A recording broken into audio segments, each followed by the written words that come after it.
ஒரு அழகான ஒரு பெண்ணு, அந்த பெண்ணை வந்து இவங்க பார்க்கறான். இதுல நிறைய முரண்பாடான அறிவிப்புகள் இருக்குது. பொதுவான விஷயத்தை மட்டும் சொல்லிட்டு நான் அந்த முரண்பாடுகளை சொல்லி காட்டுறேன். ஒரு பெண்ணு என்ன செஞ்சா, இவங்கள்ட்ட ஒரு கேஸுக்காக வேண்டி, ஒரு தீர்ப்பு கேட்கறதுக்காக வேண்டி இந்த ஒரு பொண்ணு வந்துச்சான். பார்த்தா அந்த பொண்ணுக்கு வந்து உலக அழகுல பாதி அழகு இருக்குமா, அவ்வளவு பர்சனாலிட்டியா அல்லாஹ் வந்து அந்த பெண்ணை படிச்சிருந்தானா. அந்த பெண்ணை பார்த்தவன இவங்க ரெண்டு பேரும் நினைஞ்சிட்டாங்களாம், தடுமாறிட்டாங்களாம். மனுஷத்தன்மை கொடுத்து எல்லாம் அனுப்பியிருக்கிறான்ல, மனிதரை தானே இருக்கிறாங்க. அவங்க ரெண்டு பேரும் ரொம்ப ஆளுக்கு தடுமாறி போன உடனே அந்த பெண்ணை வந்து இவங்க அடைகிறதுக்கு, தப்பா அனுபவிக்கிறதுக்கு என்ன செய்யறாங்க, அவங்க ட்ரை பண்றாங்களாம். உடனே அந்த பெண்ணை என்ன பண்ணுதான்னு கேட்டா, நான் வந்து என்னை நீங்க அனுபவிக்கிறதா இருந்தால் நான் சொல்றத கேட்கணும். என்ன கேட்கணும், நீங்க எந்த மந்திரத்தை சொல்லிக்கிட்டு மேல போறீங்களோ அதை எனக்கு சொல்லி தரணும். அதை சொல்லி தந்தா தான் நான் என்ன செய்வேன், நான் அதுக்கு உடன்படுவேன். அப்படின்ற உடனே அதுக்கு ஒரு மந்திரம் சொல்லி கொடுத்தாங்களாம். இதான் அந்த மந்திரம், இது சொன்னா மேல போயிடலாம், இது சொன்னா கீழே இறங்கிடலாம்னு சொல்லி மேலே இறங்குறதுக்குரிய ஒரு மந்திரமும் கீழே இறங்குறதுக்குரிய ஒரு மந்திரத்தையும் அந்த மலக்குகள் வந்து இந்த பொம்பளை சொல்லி கொடுத்துட்டாங்களாம். சொல்லி கொடுத்தோன்னா என்ன பண்ணுச்சான், அது அந்த மந்திரத்தை ஓதிட்டு ஓடி போச்சான், மேல ஓடி போச்சான். ஓடி போன இவங்க பேருக்கு மறந்து போச்சான் அந்த மந்திரம். அது அல்லாஹ் என்ன பண்ணானா, மேல போன உடனே அந்த பெண்ணை மேல போயிட்டு இருக்கும் பொழுது ஒரு இடத்துல நிப்பாட்டி அதை வந்து நட்சத்திரமாக்கிட்டான். அதை ஒரு நட்சத்திரமா வந்து இந்த 9 கோள்கள் இருக்குல்ல, அந்த 9 கோள்ல ஒரு கோள், அந்த மாதிரி ஒரு புதன் கிரகமா அவங்களை ஆகிவிட்டான் போல இருக்கு. புதன்கிற ஒரு கிரகமாக அவங்களை ஆகிட்டான். அவங்க தான் அந்த புதன் கிரகமா, அந்த புதன்கிற ஒரு கிரகமாக அவங்களை நினைச்சிட்டான்ல, மாத்திட்டான். அந்த கிரகம் அங்க இருக்கு பாருங்க, அதான் அந்த பொம்பளை அது அப்படின்னு சொல்லி எழுதி வச்சுக்கிறாங்க. எங்க எழுதி வச்சுக்கிறாங்க, தஃசீர்ங்கிற பேர்ல. அப்ப இந்த ரெண்டு பேரும் நினைச்சாங்கன்னா அந்த இதை வந்து கத்து கொடுத்தாங்க, அப்பதான் சிகரெல்லாம் கத்து கொடுத்தாங்க அப்படிங்கிறது ஒண்ணு. இன்னொரு அறிவிப்புல இதே செய்தி எப்படி எழுதி வச்சுக்கிறாங்கன்னு கேட்டா, அந்த பெண்ணிடத்துல வந்த உடனே அவளை அனுபவிக்க முயற்சி பண்றாங்க. அந்த பொம்பளை என்ன சொல்லுதான், வந்து நீங்க அல்லாஹ்வுக்கு என்ன கற்பிக்கணும், நான் வணங்குற கடவுளை நீங்களும் வணங்கணும்னு சொல்லிச்சான். நீ என்ன கடவுளமா வணங்குறன்னு கேட்டாங்களாம். இது ஒரு அறிவிப்பு.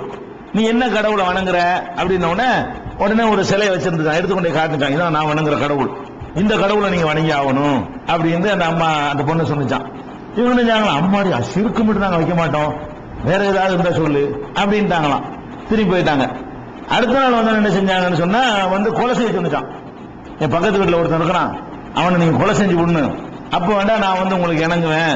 அம்மாடி கொலையெல்லாம் செய்ய மாட்டோம் அப்படின்னு சொல்லிட்டாங்களாம். அதுக்கு அடுத்த நாள் மறுபடியும் போய் கேட்கறாங்க, வேற ஏதாவது சொல்லுமா, இது பெரிய பெரிய விஷயமா சொல்றிய, இணை கற்பிக்க சொல்ற, கொலை செய்ய சொல்ற, சின்ன விஷயம் ஏதாவது சொல்லு அப்படின்ன உடனே அப்படின்னா தண்ணி அடிக்கணும். தண்ணி அடிச்சு சொன்னா நான் வந்து இணங்குறேன் சரின்னு ஒத்துக்கிட்டாங்களா. இது பரவாயில்ல, சின்னத்தனம் இருக்கு, கொலை செய்யறதை விட இணை கற்பிக்கிறத விட இது கொஞ்சம் சின்ன மேட்டரா இருக்குது அப்படின்னு அவங்க என்ன கேட்டாங்களாம், ஒத்துக்கிட்டாங்களாம். ஒத்துமை இந்த பொம்பளை தண்ணி ஊத்தி கொடுத்த உடனே எல்லாம் போது தலைக்கேறிச்சான். தலைக்கேறணும்னு இந்த பொம்பளை அனுபவிச்சாங்களா, அதை ஒருத்தன் பார்த்துட்டானா, பார்த்து அவனையும் கொலை பண்ணி விட்டாங்களாம். என்னென்ன செய்யக்கூடாதுங்களோ அதெல்லாம் செஞ்சு விட்டு எல்லாம் செஞ்சு அநியாயம் பண்ணி விட்டாங்க. அப்புறமா வானத்துக்கு ஏறதுக்கு முயற்சி பண்ணாங்களா, முயற்சி பண்ண முடியலையா. அல்லாஹ் அப்படி கோவப்பாரோடு திரும்பி பார்த்தா, நான் பாவிகள் என்னடா பண்ணி விட்டீங்க. உடனே அவங்கள்ட்ட எல்லாம் என்ன செய்யனா, உங்களுக்கு கடுமையா தண்டிக்க போறேன், இந்த உலகத்திலே தண்டனை வாங்கிக்கிறான்டா வாங்கிக்கிறங்க, இல்ல மறுமையில தான் வேணும்னா உங்களை பெரட்டி எடுத்துருவேன் எல்லாம் சொன்னானா.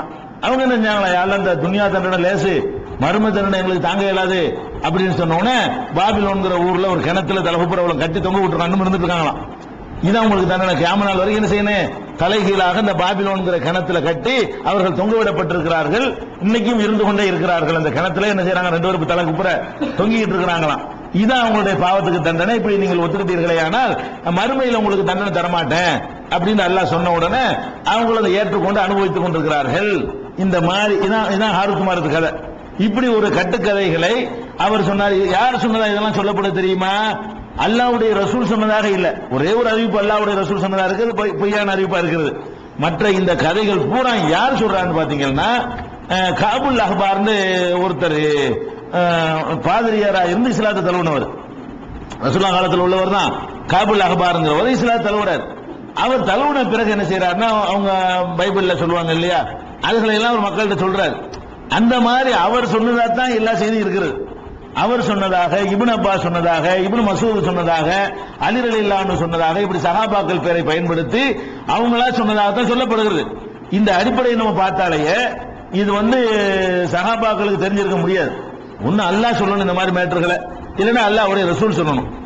சஹாபாக்கள் வந்து இதை பார்த்தவங்க கிடையாது, அவங்களுக்கு வஹி வராது. அப்ப இதை சொல்லக்கூடிய ஆள் யாருன்னு பார்த்தாலே குழம்பி தப்புன்னு விளங்கிக்கலாம். ஆனால் இதுல இந்த செய்தி தவறு என்பதற்கு வந்து இந்த செய்தியில சொல்லக்கூடிய மெத்தேடிலையும் முரண்பாடு இருக்கிறது, மலக்குகளுக்குன்னு ஒரு இலக்கணம் இருக்கிறது. அதான் முக்கியம். இன்னைக்கு நம்ம தெரிஞ்சுக்கிற வேண்டிய விஷயம். இந்த மாதிரி மலக்குகளை பற்றி கதைகளை கட்டவிழ்த்து விட்டாங்கன்னு சொன்னா நீங்க கண்ணை மூடிக்கிட்டு இது பொய்ன்னு சொல்லிவிடலாம். எப்ப சொல்லலாம்? மலக்குன்னா யாரு, அவருடைய கேரக்டர் என்ன, அவர் எப்படி இருப்பாரு அப்படிங்கறத நம்ம விளங்கி வச்சிருந்தோம்னு வைங்க, இந்த மாதிரி கட்டுக்கதைகள் எல்லாம் தஃசீர் பேர்ல எழுதவும் முடியாது, எழுதினால் நம்ம நம்பவும் மாட்டோம். எந்த புஸ்தகத்தில் எழுதி இருந்தாலும் அதை தூக்கி கடாசிடுவோம். ஃபர்ஸ்ட் விளங்குற விஷயம் என்னன்னு கேட்டா, இந்த அறிவிப்பை சொல்லும் பொழுது இப்னு அப்பாஸ் உடைய அறிவிப்புல என்ன வருதுன்னு கேட்டா, இது சுலைமான் நபியுடைய காலத்தில் இந்த சம்பவம் நடக்கிறது. அவர் சொல்றார் இந்த சம்பவத்தை, இதே கிஸ்ஸாவை, அதாவது இந்த ஹாரூத் மாருத்ங்கிறவங்களை வந்து அல்லாஹ் மனுஷனா மாத்தி அனுப்புனதா சொல்றாங்கல்ல, இந்த சம்பவத்தை அவர் சொல்லிட்டு இது எப்ப நடந்தது என்று கேட்டால் சுலைமான் நபி வாழ்ந்த காலத்தில் தான் இது நடந்தது அப்படின்னு அவர் முடிக்கிறார். ரபி என்ற ஒரு ஆள் இந்த செய்தி அறிவிக்கிறார். அவர் என்னன்னு சொல்றாருன்னு கேட்டா, இது இத்ரீஸ் நபி காலத்திலேயாக நடந்துச்சு. இந்த மனிதர்கள்லாம் ரொம்ப அநியாயம் அட்டகாசம் பண்ணாங்களே, அந்த அட்டகாசம் எந்த காலத்தில் நடந்துச்சுன்னு கேட்டா இத்ரீஸ் நபியுடைய காலத்தில் தான் ரொம்ப அநியாயம் நடந்துச்சு. அப்பதான் மலக்குகள் எல்லாம் போய் முறையிட்டாங்க. அப்பதான் அல்லாஹ் என்ன அந்த ரெண்டு பேரையும் அனுப்பி விட்டா. இந்த சம்பவம் நடந்தது இத்ரீஸ் நபியுடைய காலத்துல அப்படிங்கிறாங்க. இது ரசூலுல்லாஹ் சொன்னதாக ஒன்று எழுதி வச்சுக்கிறாங்க. இது எப்ப நடந்தது என்று, ஹாரூத் மாருத் எப்ப நடந்தது என்று சொன்னால் நபிகள் அதை ஆதம் அலைஹிஸ்ஸலாத்தை படைச்சு பூமிக்கு அனுப்புனானே அப்பவே நடந்துருச்சான். இந்த முதல் உரையாடல் இருக்கு பாருங்க, இவங்களே படைக்க போகிறாய் அப்படின்லாம் கேட்ட உடனே அல்லாஹ் படைச்சு விட்டுட்டான். படைச்ச உடனே பூமிக்கு அனுப்பிட்டான். பூமிக்கு அனுப்பணும் மழை போய் சண்டை போட்டாங்களா மலக்குகள்லாம். யாரெல்லாம் அனுப்பி விட்டுட்டு என்னமோ பண்ண போறாங்களே, கொலை பண்ண போறாங்களே அப்படின்னு ஆதம் அலைஹிஸ்ஸலாத்தை பூமிக்கு அனுப்பின உடனே போய் அப்ஜெக்ஷன் பண்ணாங்களாம். அப்ப ஆதம் அலைஹிஸ்ஸலாத்தை இறக்கணும் உடனே அல்லாஹ் என்ன செஞ்சானா, அப்பவே வந்து இவங்களை வந்து மனுஷனாக்கி அனுப்பி விட்டான்னு சொல்லி வருது. இதை பார்த்தாலே வளங்க ஆதம் அலைஹிஸ்ஸலாம் படைக்கும்போது பூமியில் எந்த மனுஷன் இருந்தா எந்த பொம்பளை இருந்திருப்பா? ஒரு தப்பு தண்டா செய்யறா இருந்தாலும் ஆதம் ஹவ்வா ரெண்டு பேரும் தான் வந்திருக்கிறாங்க. அப்பவே பிடிச்சி இவங்களே அனுப்பிவிட்டாச்சுன்னு சொன்னா அங்கனுக்குள்ள உலகத்து பெண்களை விட அழகான பெண் எல்லாம் இருந்தாலும் யாரு இருந்திருக்க முடியும்? இருந்தே ரெண்டு பேர் தான். அப்ப ரெண்டு பேரும் இருக்கும் போதே அல்லாஹ் என்னன்னா அவங்க ஹாரூத் மாருத்தை அனுப்பி விட்டான் என்றெல்லாம் சொல்றாங்க. இந்த சம்பவம் எப்ப நடந்துச்சுன்னு சொல்ற விஷயத்துல மூணு கருத்து. ஒன்னு, ஸ்டார்டிங்லயே மனுஷன் அனுப்பும் போதே அவங்க போட்டி போட்டு ஹாரூத் மாருத்தை மனுஷன் ஆக்கி அனுப்பியாச்சு அப்படின்னு ஒரு கிஸ்ஸா. இன்னொரு கிஸ்ஸா இத்ரீஸ் நபி காலத்துல. இன்னொரு கிஸ்ஸாவில் என்ன இருக்குன்னு கேட்டா சுலைமான் நபி காலத்துல. அதுல ஒரு பொய் இருக்கிறது. அதே மாதிரி என்ன இருக்குன்னு கேட்டா, அந்த பொம்பளை சொன்னதுக்கு பாருங்க, அந்த பொம்பளையை பத்தி வரும் பொழுது ரெண்டு விதமா சொல்றாங்க. அழகான பொம்பளை ஒருத்தி வந்து நெசமா ஒரு பொம்பளை, அவ ஒரு வழக்குக்காக வர்றா, அவளை பார்த்துருவீங்க ஏமாந்துட்டாங்க ரெண்டு பேரும் சொல்லப்படுது. சில அறிவிப்புல என்ன வருதுன்னு கேட்டா அது பொம்பளை இல்லையா, அல்லாஹ் தான் என்ன பண்ணானா அந்த புதன் கிரகத்தை பொம்பளையா மாற்றி அனுப்பினானா, பிந்தி அதே இடத்துல வச்சு விட்டானா. அல்லாஹ் என்ன செஞ்சானா புதன் கிரக கோளை பொம்பளையா மாத்தி இவங்களை சோதிக்கிறதுக்காக வேண்டி அவன் செட்டப் பண்ணி என்ன செய்யறான், அல்லாஹ் அனுப்பி விட்டான். இயற்கையாக நம்ம உலகத்தில் வாழ்ந்த பொம்பளை எல்லாம் கிடையாது அப்படிங்கிற மாதிரியான ஒரு கருத்து அங்கே இருந்துதான் இறக்கி அருளப்பட்டுச்சு அப்படிங்கிற மாதிரியான கருத்து இப்னு அப்பாஸ், இப்னு மசூத் இவங்களெல்லாம் வந்து சொல்றாங்க. இந்த கிரகத்தை தான் பொம்பளையா மாத்தி அனுப்பினான் அல்லாஹ். அது இது மாதிரி ஒண்ணு. இந்த விஷயத்துல ஒரு பிரச்சனை ஆயிடுச்சு. அதே மாதிரி இந்த மாதிரி எல்லாம் சொல்ற விஷயங்கள் சரியா தவறாங்கிறத விளங்கிக் கொள்வதற்கு நாம என்ன செய்யணும்னு கேட்டா, அது போக பாருங்க, இந்த ஒரு கொலை பண்ணாங்கன்னு வருதுல, இந்த ரெண்டு பேரும் வந்து கொலை பண்ணிவிட்டாங்க. யாரை கொலை பண்ணாங்க? சில அறிவிப்புகள்ல வருது அந்த ரெண்டு உங்க தப்பு செய்யறத பார்த்தான்ல ஒருத்தன், அவனை கொண்டு விட்டாங்கன்னு வருது. இன்னொரு அறிவிப்புல என்ன வருதுன்னு கேட்டா, இதே செய்தியை சொல்லிக்கிட்டு வரும் பொழுது பக்கத்து வீட்டுக்காரனுடைய ஒரு மகனை கொல்லணும்னு சொன்னாங்கல்ல, அந்த அவனை போய் கொண்டு விட்டாங்க அப்படின்னு வருது. இன்னொரு அறிவிப்புல என்ன வருதுன்னு கேட்டா, அந்த பெண் ஒரு குழந்தையை தூக்கிட்டு வந்துச்சான், அந்த குழந்தையை கொண்டு விட்டு அந்த பொண்ணை அனுபவிச்சு விட்டாங்க அப்படின்னு வருது. அப்ப இந்த கொலை செஞ்சது யாரு என்பதுல இத்தனை விதமான கருத்து வேறுபாடு, எப்ப இது நடந்துச்சு என்பதுல கருத்து வேறுபாடு, இது மாதிரி எல்லாம் நிறைய இருக்கிறது. ஆனால் இதுல நம்ம கவனிக்க வேண்டிய மேட்டர் என்னன்னு கேட்டா, இஸ்லாமிய அடிப்படையில மார்க்க அடிப்படையில மலக்குகள்டா யார்? மலக்குகள் இப்படி எல்லாம் செய்வாங்களா? மலக்குகளுக்கு இந்த மாதிரியான ஒரு அம்சங்கள் உண்டுமான்னு பாத்தீங்கன்னா அல்லாஹ் திருமறையில நமக்கு என்ன சொல்றான்னு கேட்டா, மலக்கு தண்ணி அடிச்சாங்கன்றதுல ஃபர்ஸ்ட் தண்ணி அடிச்சது சாப்பிடுறதுல அடங்கிறது. இப்ப மலக்குகள் வந்து சாப்பிடுவாங்களா?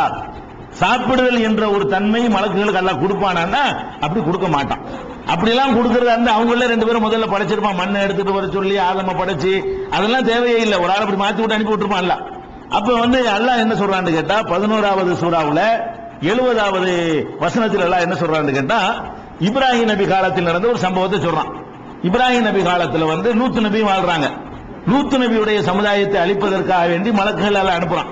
லூத் நபியுடைய சமுதாயம் ஓரின சேர்க்கையில் ஈடுபடுறாங்க. அவங்களை அழிப்பதற்காக வேண்டி அல்லாஹ் என்ன செய்யறான், 2 மலக்குகளை அனுப்பி வைக்கிறான். அவங்க அதுக்கு முன்னாடி இப்ராஹிம் நபியை பார்த்துட்டு லூத் நபியில போறாங்க. ஃபர்ஸ்ட் யாரை சந்திக்கிறாங்க, இப்ராஹிம் நபி லூத் நபி சொந்தக்காரங்க, பக்கத்து ஊர்களில் நபியா இருக்கிறாங்க, ஒரே காலத்தில் இருக்கிறாங்க 2 பேருமே. இவங்க ஒரு ஏரியாவுக்கு நபி, அவங்க ஒரு ஏரியாவுக்கு நபி. அப்ப இப்ராஹிம் நபியை ஃபர்ஸ்ட் பார்க்க வந்த உடனே இப்ராஹிம் நபி என்ன செய்யறாரு, மனித தோட்டத்தில் வர்றாங்க. விருந்தாளிகள் வந்துட்டாங்கிறதுக்காக வேண்டி விருந்தெல்லாம் கறியெல்லாம் அறுத்து மாட்டுக்கறியெல்லாம் போட்டு சமைச்சு கொண்டே வைக்கிறார். அவங்க சாப்பிட மாட்டேங்கிறாங்க. ஏன் சாப்பிட மாட்டேங்கிறீங்க தெரியாது, நாங்க லூத் நபி சமுதாயத்தை அழிக்கிறதுக்கு வந்திருக்கிறோம், நாங்க மலக்குகள், நாங்க சாப்பிட மாட்டோம் அப்படின்னு அவங்க சொன்னதாக 11வது சூறாவுல 70வது வசனத்தில் இருக்கிறது. அதே மாதிரி 51வது சூறாவுலையும் 24 இருந்து 28 வரைக்கும் என்ன வருதுன்னு கேட்டா, மலக்குகளுடைய தன்மை சிவத்து என்னவென்று சொன்னால், அவங்கள்ட்ட இந்த உண்ணுதல் பருகுதல் இந்த மாதிரியான அம்சம் அவர்களுக்கு கொடுக்கப்படவில்லை. அந்த தன்மை இருந்தா தானே இந்த பேசலாம் வரும். கேட்டா என்ன செய்வாங்க, மாற்றி அனுப்பிட்டாங்க. அதெல்லாம் இல்லதான். இப்ப என்ன பண்ணிட்டான்ல, அதெல்லாம் கொடுத்து மாற்றி அனுப்பிட்டான். இப்பதான் மனுஷனை மாத்தி விட்டான்ல அப்படின்னு ஒரு ஆர்குமெண்ட் பண்ணுவாங்க. ஆனால் அல்லாஹ் என்ன சொல்றான், அதை பத்தி என்ன சொல்றான்னு கேட்டா, லா யஸ்பிகூனஹு பில் கௌலி வஹும் பி அம்ரிஹி யஅமலூன். மலக்குகளை பொறுத்த வரைக்கும் அல்லாஹ்வுடைய விஷயத்தில் முந்தி பேச மாட்டார்கள். முந்திக்கிட்டு மாதிரி அப்ஜெக்ஷன் பண்றது, முந்திக்கிட்டு போய் கேள்வி கேட்கிறது, அல்லாஹ் ஒன்று சொல்லுவான் நீ எப்படி செய்யலாம்னு கேட்கிறது, இந்த மாதிரி மலக்குகள் பேச மாட்டார்கள், சொன்னதை மட்டும் செய்வார்கள். அல்லாஹ் குர்ஆன்ல சொல்லி காட்டுறான், லா யஸ்பிகூனஹு பில் கௌலி, முந்திக் கொண்டு அவர்கள் எதையும் பேச மாட்டார்கள், வஹும் பி அம்ரிஹி யஅமலூன், அவன் கட்டளைப்படிதான் எதையும் செய்வார்கள் என்று 21வது சூறாவுல 27வது வசனத்தில் சொல்கிறார். அப்ப மலக்குகளை பொறுத்த வரைக்கும் அல்லாஹ்வா சொல்லி கேளுங்கன்றத கேட்பாங்க. அது இல்லாம அவங்களா என்ன செய்ய மாட்டாங்க, அநியாயம் நடக்குது, நல்லா காப்பா, அழிக்க மாட்டியா, நீங்க கொல்ல மாட்டியா, இந்த மாதிரி எல்லாம் கேட்கக்கூடிய தன்மை மலக்குகளுக்கு கிடையாது. அப்ப உங்களுக்கு ஒரு சந்தேகம் இல்ல, முதல்ல கேட்டாங்க, முதல்ல ஆதம் அலைஹிஸ்ஸலாத்தை படைக்க போறேன்னு நல்லா சொன்னானே, சொன்ன உடனே நினைஞ்சாங்க, அல்லாஹ் இது படைக்க போறியா, ஏன் இது படைக்க போற அப்படின்னு அவங்க கேட்டதா வருது, குர்ஆன்ல வருது. அதாவது தஜாலு ஃபீஹா மன் யுஃப்ஸிது ஃபீஹா வ யஸ்ஃபிகு திமா, பூமியில குழப்பம் விளைவித்து ரத்தங்களை ஓட்டக்கூடியவர்களா நீ படைக்க போகிறாய் அப்படி எல்லாம் அவங்க கேட்ட உடனே அல்லாஹ் என்ன சொன்னா, உங்களுக்கு தெரியாது, இன்னியாலும் மாலாத்தாலமூன், உங்களுக்கு தெரியாது எனக்கு தெரியும் அப்படின்னு அல்லாஹ் சொன்னதா வருது. அப்ப இத ஒன்ன வச்சுக்கிட்டு என்ன செய்யறாங்க, ஆட்சேபனை பண்ணாங்கன்னு எடுத்துக்க கூடாது. இந்த வாசகத்தில் அல்லாஹ் என்ன சொல்றான்னு கேட்டா, முந்திக் கொண்டு பேச மாட்டார்கள், கட்டளைப்படிதான் பேசுவார்கள் அல்லாஹ் சொல்லிவிட்டான். அந்த கொஸ்டினையும் அல்லாஹ் சொல்லி கேட்டிருக்கிறாங்கன்னு விளங்கிக்கலாம். அல்லாஹ் குர்ஆன்ல சொல்ற காரணத்தினால கேட்க சொல்லி இருக்கலாம். படைக்க போறப்ப என்னப்பா சொல்றீங்க, உங்க கருத்து என்னப்பா அப்படின்னு கேட்டா தான் சொல்லியிருப்பாங்க. முந்திக் கொண்டு பேச மாட்டார்கள்னா கருத்து கேட்காமல் பேச மாட்டார்கள். அல்லாஹ் என்ன செய்யறான்னா, ஒரு ஆளை படைக்க போறேன், அவர் குழப்பமெல்லாம் விளைவிப்பாரு, அநியாயம் பண்ணுவாரு, உங்களுக்கு ஆசை கொடுக்கப்படல, அவங்களுக்கு அதெல்லாம் கொடுக்க போறேன், இதெல்லாம் நடக்கும், உங்க கருத்து என்ன அப்படின்னு கேட்டதுனால அல்லாஹ் என்ன செய்யறான், மலக்குகள் என்ன பண்றாங்க, எல்லாம் இப்படிலாம் செய்வாங்கன்னு சொல்ற மரியாதை படைக்கிறவங்கள நாங்க தான் உன்னை வணங்கிட்டு இருக்கிறோமே. அப்ப அல்லாஹ்வா கருத்து கேட்டால் சொல்லுவாங்க, முந்தி கொண்டு சொல்ல மாட்டார்கள். இப்படி ஒரு சம்பவம் ஆல்ரெடி நடந்து முடிஞ்சிருச்சு. எப்ப நடந்துருச்சு, முதல் மனிதரை படைக்கும் பொழுது இந்த மனிதர்கள் ரத்தம் ஓட்டுவார்கள் பஞ்சாயத்து வந்துச்சு, குழப்பம் விளைவிப்பார்கள் பஞ்சாயத்து வந்துச்சு. உங்களுக்கு தெரியாது எனக்கு தெரியும் அல்லாஹ் சொல்லிவிட்டான். சொன்னோன்னு அவங்க என்ன பண்ணாங்க, யா அல்லாஹ் சுப்ஹானக்கலா இல்மலனா இல்லாம அல்லம் தனா, யா அல்லாஹ் நீ சொன்னதை தவிர எங்களுக்கு இல்மே கிடையாது, நாங்க தெரியாம செஞ்சுட்டோம், எங்களை மன்னிச்சிரு, நாங்க தப்பு பண்ணிவிட்டோம், நாங்க கேட்டிருக்க கூடாது, நீ நல்லா படைச்சுக்க, இவருடைய அறிவு மகத்துவத்தை விளங்காம நாங்க அப்ஜெக்ஷன் பண்ணிட்டோம் அப்படின்னு சொல்லி தங்கள் தவறுக்கு வருத்தம் தெரிவித்து முடித்து விட்டார்கள். அதெல்லாம் நடந்த பிறகு இந்த மனிதர்கள் அநியாயம் செய்யற பார்த்துட்டு மறுபடியும் பேசுவாங்க. ஏற்கனவே மனுஷனை படைக்கும் பொழுது ஆட்சேபனை பண்ணாங்க, அல்லாஹ் சொல்லி ஆட்சேபனை பண்ணாங்க, அல்லாஹ் விளக்கம் கொடுத்தா, நிரூபிச்சு காட்டினா, பணிங்கள் வேற சொல்றான், நிரூபிச்சு மட்டும் காட்டல, படைக்க வேண்டாம் ஆட்சேபனை பண்றீங்களா, உங்களை விட அவர் சிறந்தவர் அப்படின்னு சொல்லி அவருடைய அறிவை எல்லாம் நிரூபிச்சு காட்டி, அவருக்கு நீங்கள் செய்தா செய்யுங்கள் பணியுங்கள் அல்லாஹ் கட்டளையிடுறான். பணிந்து தங்களுடைய தோல்வி ஒப்புக்கொண்டு இது ஒரு சிறந்த படைப்பு தான், ரத்தத்தை ஓட்டினாலும் சரி அநியாயம் பண்ணாலும் சரி இவர்களுடைய சிறப்பு தனிதான் அப்படின்னு சொல்லி அவங்க நினைச்சிட்டாங்க, ஒத்துக்கிட்டாங்க. அதுக்கப்புறம் பிற்காலத்தில் மக்கள் அநியாயம் செய்யறாங்கிறதுக்காக வேண்டிய அல்லாட்ட போய் அது சேலஞ்சு மாதிரி ஆகி பாப்போமா, எங்களுக்கு அப்படியே